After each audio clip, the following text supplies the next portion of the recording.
No coração da maior cidade do país, nós temos um ponto de oração, paz e silêncio.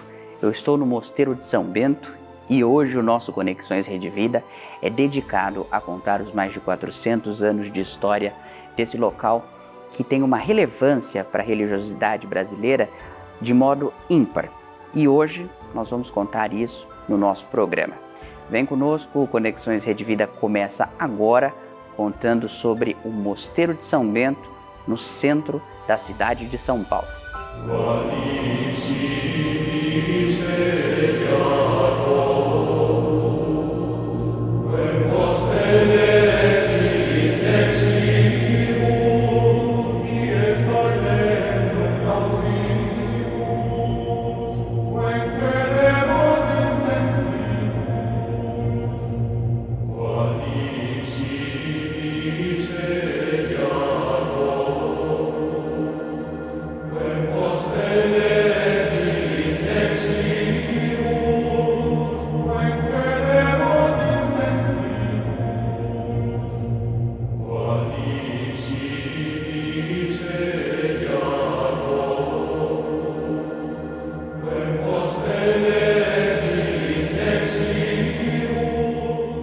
A gente começa o nosso Conexões Rede Vida conversando com o João Rossi, que é responsável pelo patrimônio aqui do Mosteiro de São Bento, e vai nos contar a parte que chama muita atenção aqueles que chegam ao centro de São Paulo, que num primeiro impacto são recebidos pela arquitetura, né, João? Obrigado por falar conosco aqui no Conexões Rede Vida, obrigado por abrir as portas desse espaço que tem um simbolismo arquitetônico, cultural, e que tanto significam.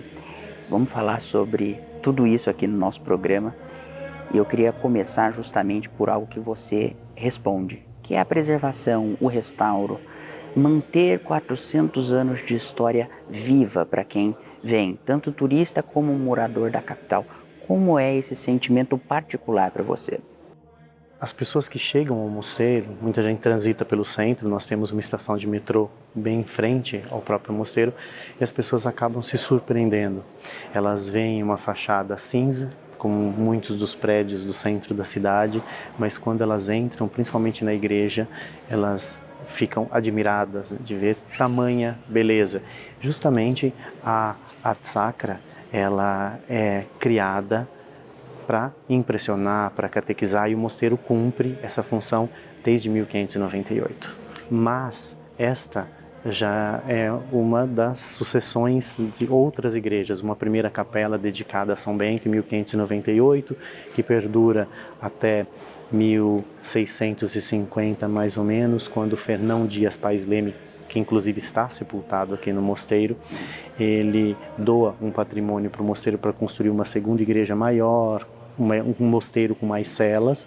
Essa igreja do Fernão Dias, ela dura até mais ou menos 1760, quando é construída uma terceira igreja, e essa terceira igreja de 1760, ela é demolida em 1910, que dá origem a esta edificação.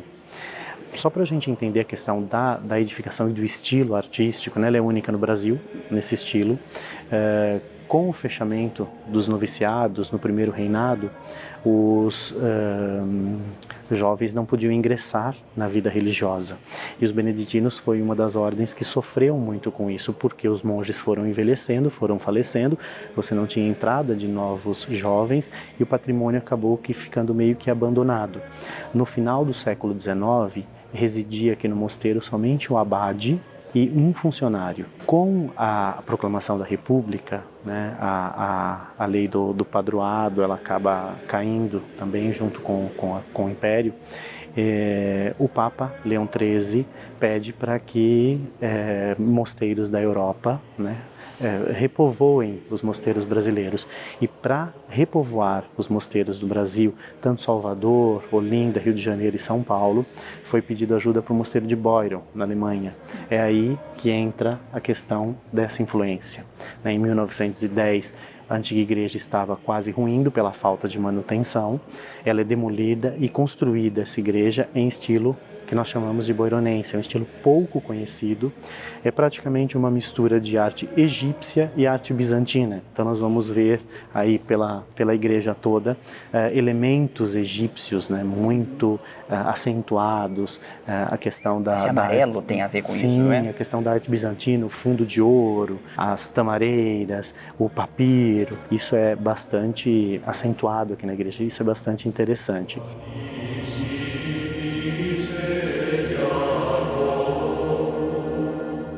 João, vamos dar uma circulada por aqui para a gente continuar conversando sobre essas questões no mosteiro? Ok.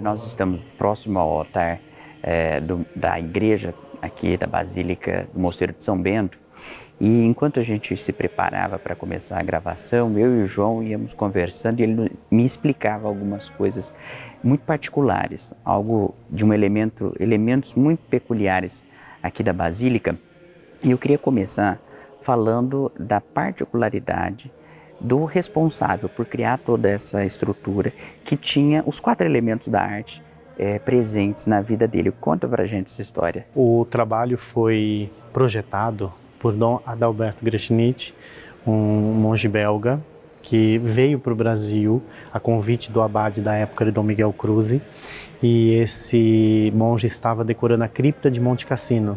Dom Miguel conhece ele, fica encantado com o trabalho, traz ele para o Brasil para fazer os projetos. Começam os rumores da Primeira Guerra Mundial, Dom Adalberto fica no Brasil e executa os projetos com a ajuda de um outro monge chamado Dom Clemente. Dom Adalberto era o que nós chamamos hoje, que é uma coisa quase que incomum, né? Um artista completo. Além do projeto decorativo, da execução desse projeto, ele também desenha todas as peças metálicas da igreja, as banquetas, os ornamentos para os altares, capitéis, e esses projetos vão para Marredissu, na Bélgica, são fundidos lá, voltam para o Brasil para serem instalados. Também os vitrais. Ele desenha todos os vitrais da igreja, que são lindos, né? O vitral da Assunção de Maria, que é a titular da igreja, do Trânsito de São Bento e dos Evangelistas e o Espírito Santo. Isso é executado em Munique e montado aqui no Brasil novamente. Dom Adalberto, ele dominava 4 áreas artísticas bastante interessantes. Ele dominava a pintura, a escultura, a arquitetura e a música. Caramba, os 4. Os 4 áreas. Ele cria, né, alguns projetos arquitetônicos, ele pinta toda a basílica, ele esculpe as peças metálicas, ele cria os paramentos para a missa de dedicação da igreja, que vão ser bordados na Bélgica e trazidos para o Brasil, e ele rege o coro na missa de dedicação em 1922. Perfeito. João, e você me contava coisas que estão presentes e passam desapercebidos porque quem vem aqui, que são as imagens, né? A retratação que faz parte do contexto da criação da igreja e que é um simbolismo muito bonito, né? Você tem as imagens e cada uma delas tem um significado típico da arquitetura boreense. Sim. A arte boironense, ela preza por elementos claros, né? E por elementos que contem aquela história. Então, assim, na arte boironense nós nunca vamos ver uma paisagem simplesmente para preencher um espaço. Então, todos os elementos colocados em uma cena, eles têm um significado. Por exemplo, na pintura, né, no mural da Anunciação, você tem na frente do anjo, entre ela e Maria, um lírio com 3 flores, né? É uma alusão à Santíssima Trindade. Então, tudo o que nós vemos aqui na igreja, ela tem um significado, tem uma importância teológica bastante grande e conta uma história. A arte ibaronense, ela não tem fundo, né? Ela não tem um fundo de paisagem, é um fundo sempre muito plano, é uma arte mais chapada, justamente para combinar com a vida monástica, né? Uma vida austera, uma arte mais sóbria.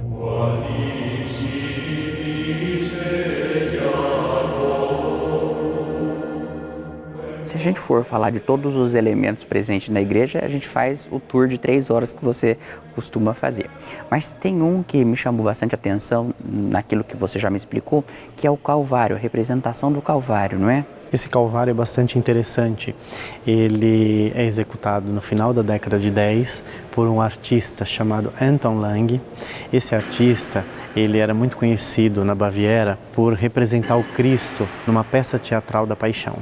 Então, ele representava o Cristo e era um escultor. A representação do Calvário aqui do mosteiro, ele é um pouco atípica no Brasil. Geralmente a gente não vê muito por aqui. É o Cristo crucificado, Nossa Senhora das Dores, São João Evangelista, e nas laterais nós temos 2 outras figuras ajoelhadas, um homem e uma mulher. Eles representam Adão e Eva, suplicando o perdão. Diante desse Cristo morre para nos libertar do pecado. Os pais do pecado na Bíblia são Adão e Eva. Então, essa representação teológica, mais uma vez, né, traz isso muito para a arte ibaronense, elementos que dão uma leitura religiosa fácil, né, muito visível. Então, a função da arte sacra na igreja é catequese. Agora a gente vai para um outro local do mosteiro que é pouco acessível à população, mas a gente vai continuar falando sobre a história e a arquitetura desse local. Vamos lá.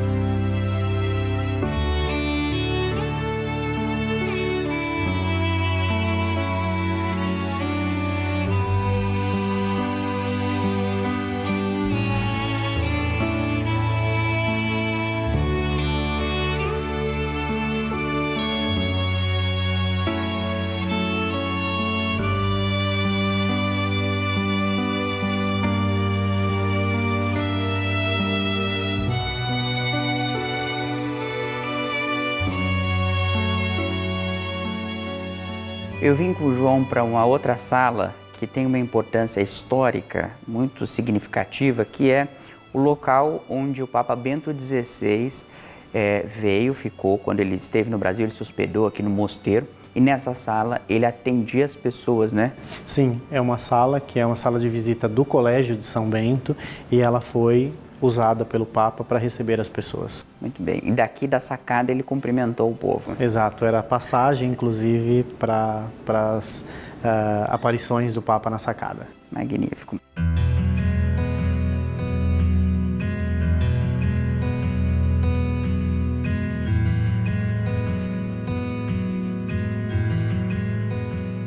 Quem passa por aqui ou sente ou sabe que existe uma cozinha que prepara toda a parte de panificação da loja do mosteiro, da padaria do mosteiro. Você pode falar alguma coisa para nós de como é esse processo, quem é o responsável e como você nos adiantou antes da gente começar a gravar, é uma área reservada, né? O mosteiro tem uma padaria muito famosa, né? Os bolos são bastante tradicionais aqui na cidade, né? Acredito que em todo o país. Muitas receitas são muito antigas que foram adequadas, né, à atualidade, outras feitas na íntegra, mas é uma padaria que atende aí um público que gosta de boa culinária, que gosta de cultura e arte adicionada e a cozinha também, né, que não deixa de ser uma arte, né, e o mosteiro ele preza também por essa questão. A gente tem 30 minutos no programa, é pouco tempo para contar tanta história, tanta arquitetura, tanta cultura e a questão da fé, que isso é infindável. De que forma que as pessoas podem conhecer mais a história do Mosteiro de São Bento, conhecer mais sobre essas particularidades que você nos compartilhou aqui? Existe algum roteiro que você faz? Como que é? A partir de junho nós vamos iniciar umas visitas guiadas, né, no mosteiro, um sábado por mês, e nas redes sociais do mosteiro, isso vai ser divulgado principalmente no Instagram, com datas, como se inscrever. Então, a partir do mês de junho, nós retomamos uma vez por mês essa visita mais longa, mais específica, que conta bastante da história, que é impossível, né? Falar uma história de 427 anos, né? É quase que infinita.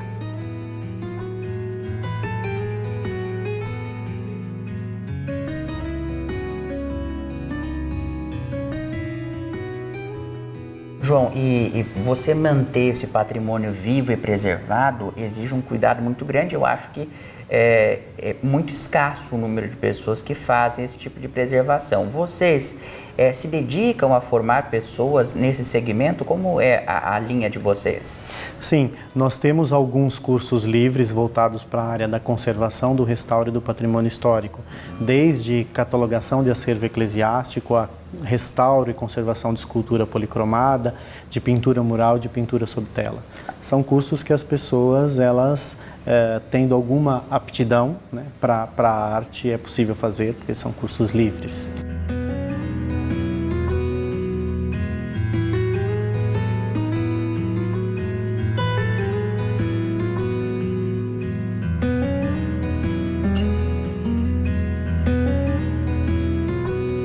João, obrigado.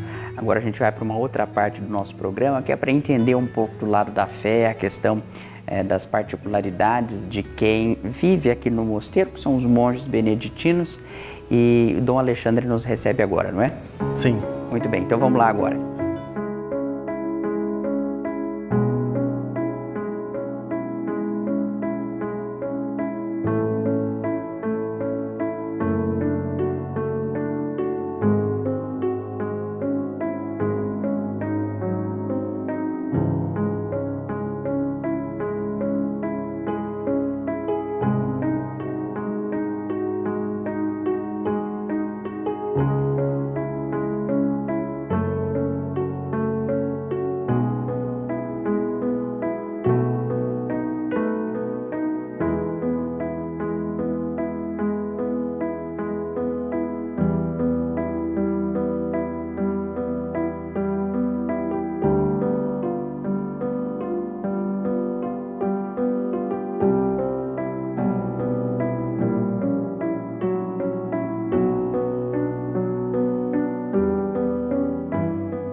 Nesse momento, o Conexões Rede Vida vai conversar com Dom Alexandre, ele que é monge aqui no Mosteiro de São Bento, para que ele nos explique a rotina e explique como é que funciona primeiro, o lema, né, de São Bento, Ora et Labora, eu acho que é o principal deles, e de que forma isso conduz todos vocês na rotina.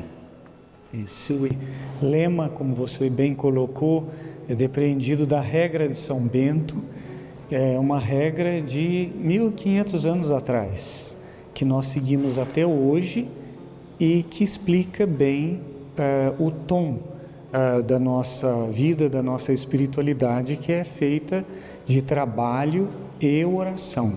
Então, São Bento equilibrou bem a nossa vida, a vida monástica, através da sua regra, que tem justamente esse tom, essa ênfase, o trabalho e a oração.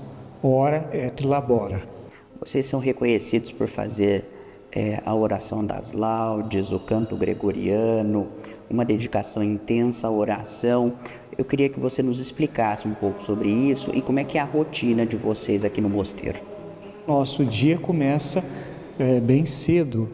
A primeira oração, a de laudes, às 5:30 da manhã. Depois tem o café e missa às 7 da manhã. O ofício meridiano ao meio-dia. Às 5:30 da tarde nós paramos tudo para a oração da tarde, em vésperas, e à noite às 7 horas o dia se encerra com a oração de completas às 7 horas da noite. E nós fazemos todas essas orações todos os dias com o canto gregoriano. Nós temos canto gregoriano todos os dias, principalmente na missa. E a missa é a mesma missa em todos os lugares, só que os cantos são feitos com o canto gregoriano em latim, né? Nós tentamos preservar a tradição do canto gregoriano aqui no mosteiro. Esse mosteiro que já é 427 anos esse ano, né? Então nós tentamos preservar essa tradição com o canto gregoriano. Eu queria falar agora sobre essa questão que você falou sobre a fé. Nós estamos no centro de São Paulo e isso é um local de oração significativo, importante, como você bem lembrou, tem mais de 400 anos. Todas as nossas atividades, as nossas orações também têm a participação do público. E isso é importante principalmente porque nós temos uma ideia de que mosteiro fica num lugar afastado, num verde, né? Na natureza, num lugar silencioso.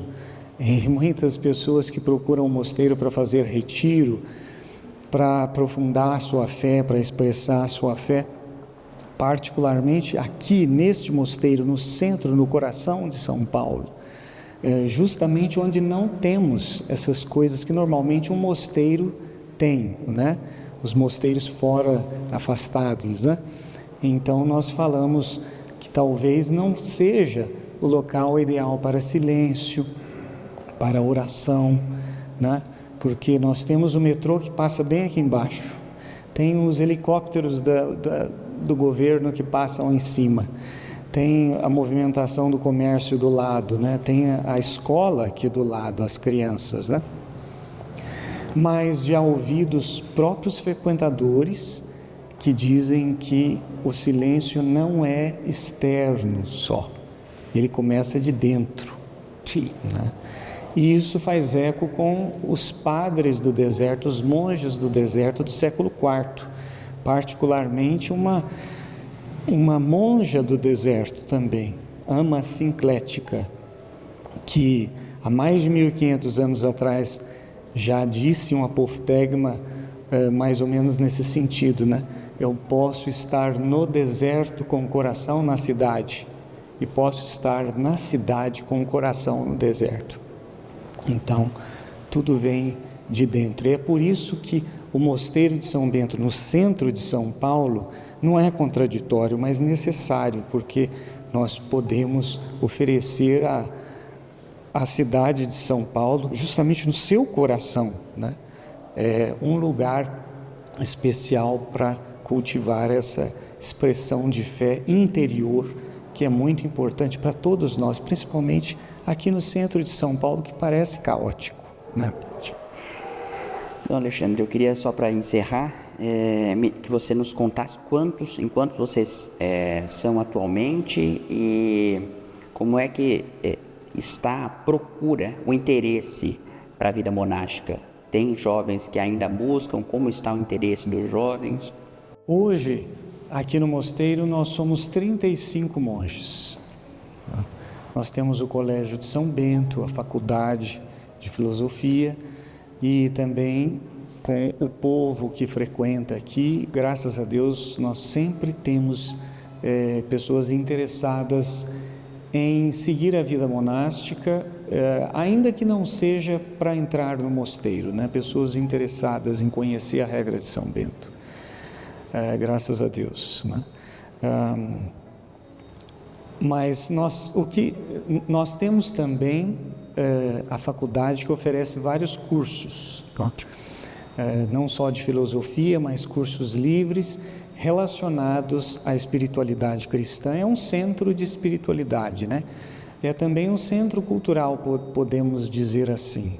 Nós temos aqui um órgão de quase 7.000 tubos que está em pleno funcionamento, sempre temos concertos. Então o mosteiro não é somente a casa dos monges, né? Mas é um centro cultural. As pessoas vêm aqui para rezar, e também para beber das fontes da cultura, por assim dizer, a cultura da fé, né? Com música boa, graças a Deus, e com a filosofia e um centro de espiritualidade. Dom Alexandre, eu quero agradecer em nome da Rede Vida por vocês terem dedicado esse momento a explicar para nós como funciona a vida monástica, como funciona o Mosteiro de São Bento e esse local de oração, cultura e filosofia no coração da nossa cidade, viu? Muito obrigado.